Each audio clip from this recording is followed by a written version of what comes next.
बहू को मैं पढ़ाऊंगी। आपने हर घर में सास बहू की नोक झोंक तो देखी ही होगी, पर क्या हो जब सास बहू की नोक झोंक की जगह प्यार देखने को मिले। जी हाँ, शांति निवास में ऐसा ही कुछ था। नीलम अपनी बहू कोमल को अपनी बहू नहीं बेटी से बढ़कर प्यार करती थी। ऐसे ही एक सुबह कोमल किचन में खाना बना रही थी। तभी वहां काजल आती है और अपनी भाभी से कहती है, भाभी खाने में क्या बना है? बहुत तेज भूख लग रही है। ननद जी, आज खाने में थोड़ा सा लेट हो जाएगा क्योंकि आज मेरी आंख नहीं खुली। आप मुझे आधा घंटा दे दो, मैं अभी खाना तैयार कर देती हूँ। क्या आधा घंटा? अब आधे घंटे तक वेट करना पड़ेगा। अच्छा हुआ ना आज मेरा कॉलेज नहीं है, अगर आज मेरा कॉलेज होता तो आप मुझे पक्का लेट करवा देती। बाय द वे मैं अपने कमरे में ही हूँ, खाना बन जाए तो आवाज दे देना मुझे। काजल अपनी बात खत्म कर वहां से चली जाती है, जिसके बाद कोमल सबके लिए खाना बनाकर टेबल पर परोस देती है। सुबह के 8 बज चुके थे। उसे अपने बेटे को स्कूल के लिए रेडी भी करना था, इसलिए वो काजल को आवाज लगाती है, काजल, काजल खाना तैयार है। अपनी भाभी की आवाज सुनकर काजल बाहर आती है। काजल 8 बज गए हैं, आरुष को स्कूल के लिए तैयार भी करना है। एक काम करो ना, तुम अपना माजी का और अपने भैया का खाना निकाल कर उनके साथ खा लो, मैं आरुष को तैयार कर देती हूँ तब तक। भाभी सच में? मेरे एग्जाम स्टार्ट होने वाले हैं और आप मुझे कह रही हैं मैं सबका खाना निकाल कर उन्हें खिला दूं? अरे आप तो इस घर की बहू है, आपको न तो बाहर जाना होता है ना ही पढ़ाई करनी होती है, उसके बाद भी आप लेट उठते हैं। काजल बस आज के दिन कर दो ना, कल से मैं खुद संभाल लूंगी। व्हाट संभाल लूंगी? आपके बस की नहीं है कुछ? कोमल काजल के सामने कुछ नहीं बोलती, पर काजल की बात सुनते हुए वहां शांति आ जाती है और काजल को अपनी भाभी से इस तरह बात करता देख कहती है, बहू के बस का तो बहुत कुछ है, लेकिन लगता है तेरे बस की कुछ नहीं है। काजल तभी तो तू ऐसे बात कर रही है। कोमल बहू जाकर आरुष को तैयार कर दे, मैं इन दोनों को खाना खिला दूंगी। जी माँ जी। कोमल अब अपनी बेटी को तैयार करने चली जाती है, तो वहीं अपनी माँ को अपनी भाभी का सपोर्ट लेते देख काजल कहती है, क्या माँ आप भी ना इस जाहिल के लिए मुझे डांट रही है? अरे बाद में ये नहीं बल्कि आपके बच्चे ही आपके काम आएंगे। काजल चल खाना खा ले, हम इस बारे में बात ना करें तो वही ज्यादा अच्छा रहेगा। शांति की बात सुनकर काजल चुपचाप खाना खाने लगती है। कुछ देर बाद सोनू भी आ जाता है और आरुष को आवाज लगाता है, आरुष बेटा कहाँ हो? जल्दी स्कूल चलो नहीं तो आज तुम लेट हो जाओगे। आ गया पापा। सोनू अब आरुष को अपने साथ लेकर जाने लगता है, पर तभी कोमल सोनू से कहती है, सोनू जी अब बिना कुछ खाए जा रहे हैं, आपका लंच भी मैंने पैक कर दिया है। ओह आई एम सो सॉरी, मैं बताना ही भूल गया था, आज मेरा लंच ऑफिस की तरफ से है, इसलिए आज मैं वहीं खाना खा लूंगा। इतना बोलकर सोनू आरुष के साथ चला जाता है। कुछ देर बाद कोमल अपनी सास शांति के साथ बैठकर सीरियल देख रही थी, तभी वहां काजल आती है। भाभी कल मेरा एग्जाम है तो आज मेरी कुछ दोस्त घर आएंगी, मैं चाहती हूँ आप हमें डिस्टर्ब ना करो। हाँ तो तू कहना क्या चाहती है? मेरी बहू तुझे और तेरे दोस्तों को परेशान करती है? नहीं माँ, ऐसा मैंने कब कहा? मैं तो भाभी से बस ये कहना चाह रही हूँ कि भाभी मुझे लेकर ओवर प्रोटेक्टिव ना हो। ठीक है काजल, तुम चिंता मत करो, मैं कुछ नहीं करूंगी, तुम बस अपनी पढ़ाई करना। Thank you. काजल अब अपने कमरे में चली जाती है और दोपहर में काजल की सारी दोस्त काजल के घर आती हैं। नमस्ते भाभी, नमस्ते आंटी जी। नमस्ते भाभी, नमस्ते आंटी जी। नमस्ते। कोमल काजल की दोस्तों का जवाब तो दे देती है, पर शांति नहीं देती और उनकी बातों को काटते हुए अपनी बहू से कहती है, कोमल दोपहर के 2 बज गए हैं, आरुष के स्कूल की छुट्टी का समय हो गया है, जा जाकर उसे ले आ।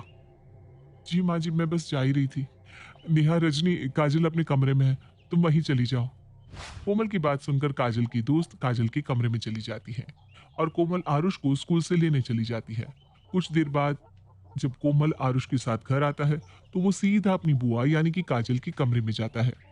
बुआ देखो मैं आपके लिए क्या लाया हूँ। आरुष, मैं अभी पढ़ाई कर रही हूँ, दिखाई नहीं दे रहा है तुम्हें? आरुष बेटा, आप जो भी लाए हो बाद में दिखाना, ओके? हम आराम से बैठकर देखेंगे, अभी मुझे पढ़ाई करने दो, कल एग्जाम है ना बुआ का। चलो जाओ यहाँ से। ओके, मैं दादी को दिखा देता हूँ। आरुष अब अपनी दादी के पास जाता है तो वहीं काजल कोमल के पास। भाभी मैंने आपको परेशान करने के लिए मना किया था ना, तो आपने आरुष को भेज दिया मुझे परेशान करने को। ये तुम कैसी बात कर रही हो काजल, मैंने तो आरुष को तुम्हारे पास भेजा ही नहीं है। Whatever, but भाभी प्लीज ट्राई टू अंडरस्टैंड, मेरे एग्जाम है कल, मुझे पढ़ने दो। जैसे आप जाहिल गवार रह गई है ना, मुझे मत रहने दो। इतना बोलकर काजल तो वहां से चली जाती है। पर कोमल को काजल की बात बुरी लगती है और वो बिना रिएक्ट करने अपने कमरे में जाती है, जहां वो अपनी बेटी को पढ़ता देखती है। अपनी बेटी को इस तरह पढ़ता देख वो उसके पास जाती है।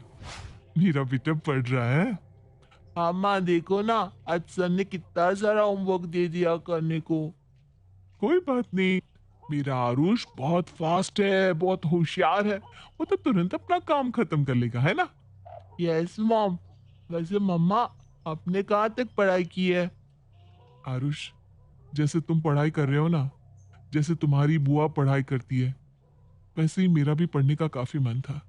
लेकिन मैंने जैसे ही 12th पास की, वैसे ही कम उम्र में मेरी माँ ने तुम्हारे पापा के साथ शादी करा दी, जिसके बाद मैं कभी पढ़ ही नहीं पाई, क्योंकि शादी के बाद मैं सिर्फ घर गृहस्थी में ही उलझी रह गई। बात करते करते कोमल की आंखें नम हो जाती है और वो वहां से चली जाती है। पर आरुष अपनी माँ की बात सुनकर अपनी दादी के पास जाता है। दादी, दादी मुझे आपसे कुछ बात करनी है। हाँ हाँ आरुष, बोलो बेटा, क्या बात करनी है। दादी, आपने पापा की शादी जल्दी करवा दी थी क्या? आरुष, तू ये बात क्यों पूछ रहा है, क्या हुआ बेटा। बताओ ना दादी। हाँ, जल्दी तो हो गई थी, पर आपको पता है आपकी वजह से मम्मा पढ़ नहीं पाई। मतलब। आरुष अब कोमल की इच्छा शांति को बता देता है। ये सुनकर शांति अपने मन में कहती है, अच्छा तो ये बात है बहू, अगर तेरा पढ़ने का मन है और मेरी वजह से तेरी पढ़ाई बंद हुई है, तो अब आगे की पढ़ाई तुझे मैं करवाऊंगी, चाहे कोई कुछ भी बोले। शांति खुद से अपनी बहू को पढ़ाने का वादा कर लेती है। ऐसे ही समय गुजरता है और गुजरते समय के साथ काजल का एग्जाम खत्म हो जाता है और कॉलेज का एडमिशन फिर से शुरू हो जाता है। माँ, मुझे कुछ पैसे दे दो, मुझे कॉलेज की फीस भरनी है। फीस भरनी है? पर क्यों? अभी अभी तो तेरा एग्जाम खत्म हुआ है कुछ ही समय पहले। हाँ, तो रिजल्ट आ गया, अब न्यू एडमिशन स्टार्ट हो रहा है नेक्स्ट ईयर का, तो मुझे आगे पढ़ाई करनी है ना माँ। अच्छा चल ठीक है, मेरे बैग में पैसे रखे होंगे, ले ले। और सुन, एक एडमिशन फॉर्म एक्स्ट्रा लेकर आ जाइयो। क्यों? अब किसको कॉलेज में पढ़ना है? तेरी भाभी को, मैं उसे आगे पढ़ाना चाहती हूँ। ये आप क्या बोल रही है माँ, भाभी पढ़ाई करेंगी? हाँ, वो पढ़ाई करेगी, मेरी बहू को मैं पढ़ाऊंगी, तुझे कोई दिक्कत? माँ, भाभी के बस की पढ़ाई लिखाई नहीं है, उन्हें घर के कामों से फुर्सत नहीं है, और आपको लगता है कि वो पढ़ाई करेंगी? क्या कुछ भी सोचती रहती हो। काजल, बहू के साथ मैं ज्यादा रहती हूँ, तो मुझे पता है कि मेरी बहू से क्या हो सकता है और क्या नहीं। इसलिए तू अपना दिमाग ना चला और मैंने तुझे जो बोला है उसको सही से कर ले, वही ज्यादा अच्छा है। काजल अपनी माँ की बात का कोई जवाब नहीं देती और वहां से चली जाती है और शाम को अपनी माँ को कॉलेज का फॉर्म देकर अपने कमरे में चली जाती है। वहीं शांति भी उस फॉर्म को लेकर कोमल के पास जाती है। बहू, तू यहाँ क्या कर रही है? कुछ नहीं माँ जी, खाना बन गया है, अभी सोनू जी आए नहीं ना, तो मैंने सोचा क्यों ना थोड़ा सा सो लिया जाए, इसलिए मैं अपने कमरे में आराम कर रही थी। तू इस खाली समय को ऐसे कैसे बर्बाद कर सकती है? मुझे माफ कर दो माँ जी, पर कोई काम नहीं था तो। कोई काम नहीं था इसलिए तू अपने समय को इस तरह बर्बाद करेगी? अरे तुझे पता भी है तू इस समय में पढ़ाई भी तो कर सकती है। क्या? पढ़ाई? हाँ बहू, पढ़ाई। मुझे माफ कर देना, मैंने तुम्हें अपनी बेटी तो माना, पर अपनी बेटी का दर्जा कभी नहीं दे पाई। तू क्या चाहती है कभी तुझसे जान ही नहीं पाई। तू आगे की पढ़ाई करना चाहती है ना, तू आगे पढ़, मैं हूं तेरे साथ, मैं तुझे पढ़ाऊंगी। पर माँ जी, पढ़ाई करने के लिए बहुत सारा समय चाहिए और सोनू भी कभी मेरी पढ़ाई के लिए नहीं मानेंगे। मैं हूं ना बहू, तू क्यों सबकी चिंता कर रही है। ले, ये फॉर्म भर दे, इसको अभी भरना है। नहीं माँ जी, मैं ये फॉर्म नहीं भर सकती, क्योंकि अगर सोनू जी को ये बात पता चल गई तो।